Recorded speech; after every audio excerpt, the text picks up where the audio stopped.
음성을 내가 들으니 사랑하는 말일세.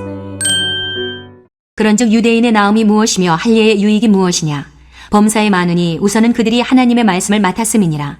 어떤 자들이 믿지 아니하였으면 어찌하리요? 그 믿지 아니하며 하나님의 믿부심을 패하겠느냐? 그럴 수 없느니라. 사람은 다 거짓되되 오직 하나님은 참되시다 할지어다. 기록된 바 주께서 주의 말씀에 의롭다함을 얻으시고 판단 받으실 때에 이기려 하심이라 함과 같으니라. 그러나 우리 불의가 하나님의 의를 드러나게 하면 무슨 말하리요? 내가 사람의 말하는 대로 말하노니 진노를 내리시는 하나님이 불의하시냐? 결코 그렇지 아니하니라. 만일 그러하면 하나님께서 어찌 세상을 심판하시리요? 그러나 나의 거짓말로 하나님의 참되심이 더 풍성하여 그의 영광이 되었다면 어찌 내가 죄인처럼 심판을 받으리요? 또는 그러면 선을 이루기 위하여 악을 행하자 하지 않겠느냐? 어떤 이들이 이렇게 비방하여 우리가 이런 말을 한다고 하니 그들은 정죄받는 것이 마땅하니라. 안녕하세요. 키티 나누는 목사 안상열입니다. 오늘도 주님 은혜 안에서 좋은 하루입니다. 오늘은 로마서 3장 1절에서 8절을 통해서 신학적 고등범죄라는 제목으로 은혜를 나누겠습니다. 2장에서 사도 바울 선생님은 이방인들을 판단하는 유대인들의 민낯을 공개하였습니다. 그렇다고 해서 그들이 자랑하는 율법과 할례 자체가 아무런 가치가 없는 건 아니었죠. 그래서 유대인의 나음과 할례의 유익을 밝혀줍니다. 그것은 그들이 먼저 하나님의 말씀을 믿게 된 것이었습니다. 2절에 범사에 많으니 우선은 그들이 하나님의 말씀을 맡았음이니라. 여기서 하나님의 말씀은 율법을 포함한 구약 성경을 말하고 맡았다라는 단어는 믿게 되었다라는 말입니다. 즉 하나님께서 유대인들에게 성경을 먼저 믿도록 해 주셨다는 말씀입니다. 이처럼 하나님께서 유대인들에게 성경을 먼저 믿을 수 있도록 하는 큰 복을 내려주셨으나 그들은 믿지 않음으로 나라를 잃는 심판을 당하고 말았습니다.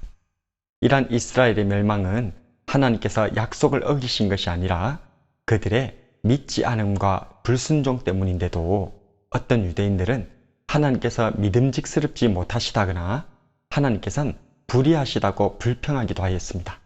심지어는 궤변을 늘어놓기도 하였는데 자신들의 불의가 하나님의 의를 드러내었기 때문에 이것은 심판받을 죄악이 아니라 도리어 하나님께 칭찬받아야 할 일이었다고 주장하기도 했습니다. 예전에 어떤 분이 가룟 유다에 대한 신박한 해석을 말한 것이 생각납니다. 가룟 유다가 예수님을 팔지 않았다면 예수님의 십자가 구원도 이루어지지 않았을 테니 사실상 가룟 유다는 인류 구원의 1등 공신이었다는 논리였습니다. 이 논리대로라면 살인자도 전쟁광도 심지어는 사탄 마귀조차도 하나님의 의를 드러내는 도구였을 뿐이니 포상해야 할 것입니다. 그래서 사도 바울 선생님은 이렇게 말합니다. 6절에 결코 그렇지 아니하니라.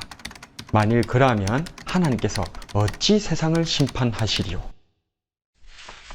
하나님께서는 정의로우신 분이십니다. 옳은 것은 옳다, 아닌 것은 아니라고 판결하시는 분이십니다. 또한 하나님께서는 악을 행한 결과가 선하다고 해서 그 악을 선하게 보지 않으십니다. 그 반대도 마찬가지죠. 그 이유는 하나님께서는 중심을 보시기 때문입니다. 사무엘상 16장 7절에 내가 보는 것은 사람과 같지 아니하니 사람은 외모로 보거니와 나 여호와는 중심을 보느니라. 사람들은 외모를 봅니다. 우리들은 결과를 보고 판단합니다.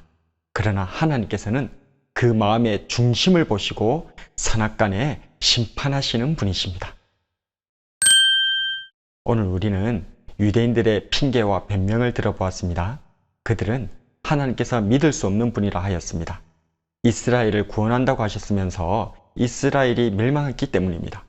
그러나 그것은 하나님께서 믿음을 저버린 것이 아니라 이스라엘이 말씀을 버렸기 때문이었죠.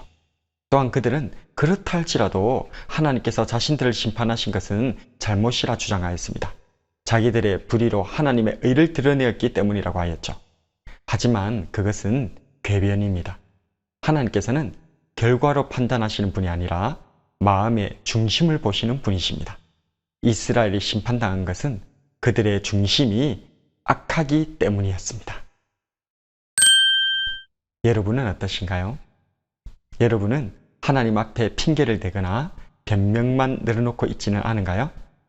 내 죄악과 잘못은 덮어두고 왜 하나님께서는 응답하시지 않냐고, 구원해 주시지 않냐고 따지진 않았나요?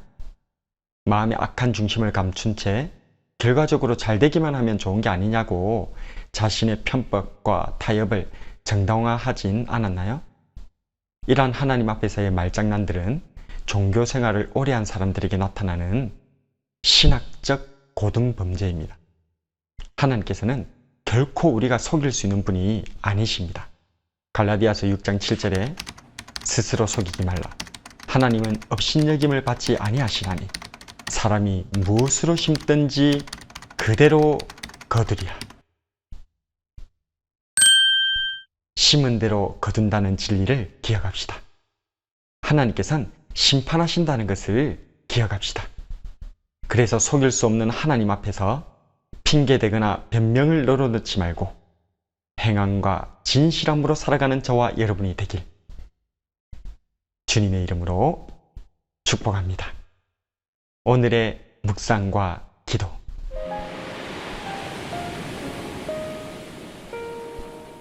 첫 번째로, 나는 신학적 고등범죄로 합리화하고 있지는 않는가?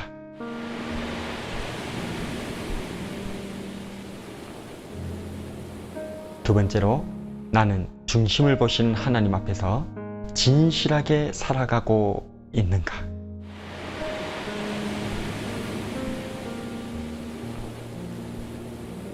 말씀을 놓고 기도하겠습니다.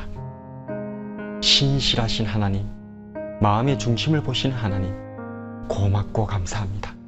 오늘은 유대인들의 신학적 고등범죄를 묵상해 보았습니다.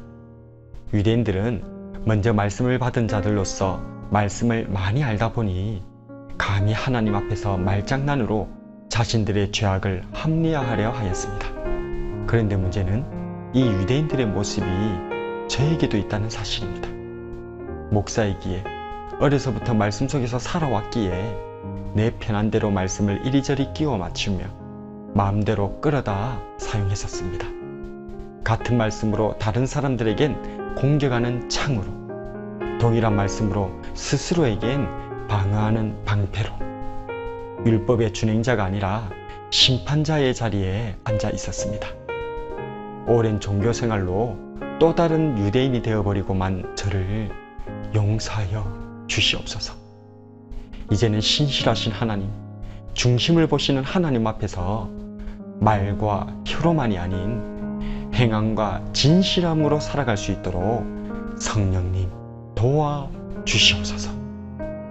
오늘도 우리를 진실된 그리스도인으로 살아가게 하시는 우리 주 예수님 이름으로 기도드립니다.